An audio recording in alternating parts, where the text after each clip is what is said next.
मैंने पहले ही सुबह आपको कहा कि उतार चढ़ाव तो रहेगा ही, क्योंकि जिस तरह वोटिंग की पैटर्न रही और जिस तरह कुछ कॉन्स्टिट्यूंसीज़ में कम कुछ में ज़्यादा, मुझे पहले जिस दिन पोलिंग हुई उस दिन से मालूम था कि काउंटिंग जो है उसका ट्रेंड एक तरफ से नहीं होगा। ये किसी का लीड, किसी का ट्रेल, लेकिन एंड में रिजल्ट क्लियर हो जाएगा। और सर एग्जिट पोल को आप कैसे देख रहे हैं जो सुबह से भी चल रहा है? अब ये एग्जिट पोल आप लोग चलाते हो, असली पोल जो मैटर करता है वो आज का है।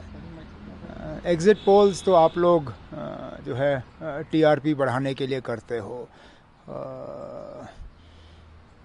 एग्जिट पोल्स का नतीजों पे कोई असर नहीं पड़ता और अक्सर हमने देखा है कि एग्जिट पोल और असली पोल में फ़र्क रहता है। अब देखें, हालांकि ये तो हमें मानना होगा कि सारे एग्जिट पोल गलत हो नहीं सकते, 19-20 का फ़र्क रह सकता है, लेकिन ये उम्मीद करना कि सारे एग्जिट पोल गलत होंगे और मतलब इतना गलत होंगे कि रिज़ल्ट में एक बहुत बड़ा फ़र्क आएगा, शायद नहीं होगा। लेकिन अभी मतलब जैसे मैंने कहा, वोट गिनने को तो 2 घंटे हो गए, शाम तक देखते हैं क्या होता है। तो पीएम ने एक ट्वीट में कल कहा था कि हम बड़ी बहुमत से जीत रहे हैं और जीतेंगे भी।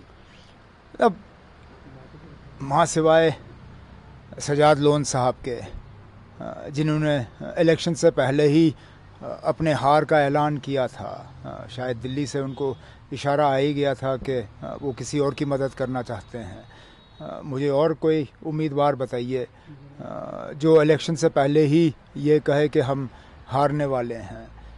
यहाँ तो एग्ज़िट पोल के बाद भी हार तस्लीम करने के लिए कोई तैयार नहीं है। अब ठीक है, इंडिया ब्लॉक ने भी जीत का ऐलान किया है, वज़ीर आज़म साहब ने भी जीत का ऐलान किया है, शाम तक देखते हैं कौन सही कौन गलत। राहुल गांधी ने कल कहा था कि 295 सीटें इंडिया ले लेंगी। लेकिन मुझे जम्मू कश्मीर के बाहर के खबर का ज़्यादा कुछ पता नहीं है, वो आप लोग बेहतर जानते हो। कौन कितने नंबर, बीजेपी ने 370, 400, अब राहुल गांधी साहब ने 295, ठीक है ना, अब देख लेते हैं। बारामूला से लीड पे है। वो तो हमें मालूम ही था, मैंने जैसे आपसे कहा, हमें पता था कि उतार चढ़ाव आ ही जाएगा। और जिस तरह कैंपेन के दौरान जो बातें हुई, जिस तरह के मतलब जिस तरह के नारे चले, जिस तरह का सेंटिमेंट चला, जाहिर सी बात है कि इंजीनियर रशीद साहब को उसका थोड़ा बहुत फ़ायदा तो मिल ही गया होगा। अब बारामूला के लोगों ने क्या फ़ैसला किया है आज शाम तक पता चल जाएगा। अनंतनाग सीट में मियां साहब आगे बढ़ रहे हैं और अपनी पार्टी नज़र ही नहीं आ रही कहीं। अब इंतज़ार करिए, आप लोग बड़ी जल्दी में जो है नतीजों का ऐलान करना चाहते हैं। शाम तक सारा क्लियर हो जाएगा। 2 सीटें, 3 सीटें, 1 सीट, 10 सीटें, सारा कुछ क्लियर हो जाएगा। नेशनल कॉन्फ्रेंस का दावा रहा खुसूसन उमर अब्दुल्ला का, तो कहाँ पे देखते हैं अभी नेशनल कॉन्फ्रेंस को? कहाँ पे देखते हैं ना, मैं कहाँ पे देखता हूँ ना, अब आप जाके काउंटिंग सेंटर जाइए और देखिए, वो आपका काम है देखना ना। मैं तो यहाँ बैठ के अब बाकी नतीजों की तरफ जो है नज़र मारने की कोशिश कर रहा हूँ। श्रीनगर में तो नेशनल कॉन्फ्रेंस आगे जा रही है, इस तरह साउथ में भी, तो कहीं ना कहीं बारामूला की बात अगर करें तो वहाँ पे थोड़ा सा टक्कर लग रहा है। टक्कर तो पहले से ही था, आप लोग तो पहले दिन से हैरान थे कि मैंने बारामूला इलेक्शन लड़ने का फ़ैसला किया। मेरे लिए मुझे अगर आसान मुकाबला चाहिए होता तो मैं आंख बंद करके श्रीनगर की सीट पर लड़ लेता। लेकिन ये मतलब आप मान के चलिए कि अगर मैं बारामूला से नहीं लड़ता तो हम कहीं पे भी, हम मैदान में भी नहीं होते, आंख बंद करके हम वो सीट हार जाते। आज अगर हम फाइट में हैं और जीतने की अगर कोई गुंजाइश है, वो इसलिए है कि मैंने कोई मतलब हिचकिचाहट नहीं दी। तंजीम ने मुझे बारामूला से लड़ने का जो है हुक्म दिया और मैंने लड़ने का फ़ैसला किया।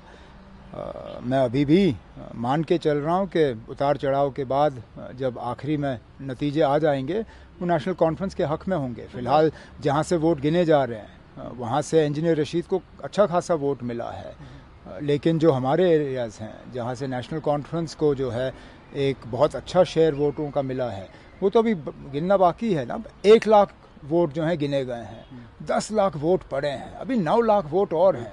अभी तक तो वज़ीर आज़म साहब भी ट्रेल कर रहे थे, तो ज़रा जाके पूछिए कि आप बीजेपी ने हार तस्लीम की है। वही वज़ीर आज़म साहब का भी नतीजा चेंज हो जाएगा, बारामूला का भी चेंज हो जाएगा ना। अब आप थोड़ा सा इंतज़ार करिए। सर कल चीफ इलेक्शन कमीशन ने प्रेस कॉन्फ्रेंस में कहा कि बहुत जल्द हम स्टेट में असेंबली JNK में असेंबली इलेक्शंस करेंगे। तो क्या नेशनल कॉन्फ्रेंस प्रिपेयर हैं अब, क्योंकि ऑलरेडी इस वाले से निकलने दीजिए ना। अब इस इलेक्शन के नतीजे आए नहीं और दूसरे इलेक्शनों में आप हमें उतारने का काम कर रहे हैं। अब इलेक्शन कमीशन ऑफ इंडिया ने हमारे ऊपर कोई मेहरबानी नहीं की। मैं तो कहता हूँ ये अफसोस की बात है, और मैं बार बार ये चीज़ दोहराता हूँ कि इलेक्शन कमीशन ऑफ इंडिया को ये फ़ैसला खुद करना चाहिए था। ये फ़ैसला उनके ऊपर सुप्रीम कोर्ट ने जो है ये उनकी मजबूरी बनी इलेक्शन करने की। ना मरकज़ यहाँ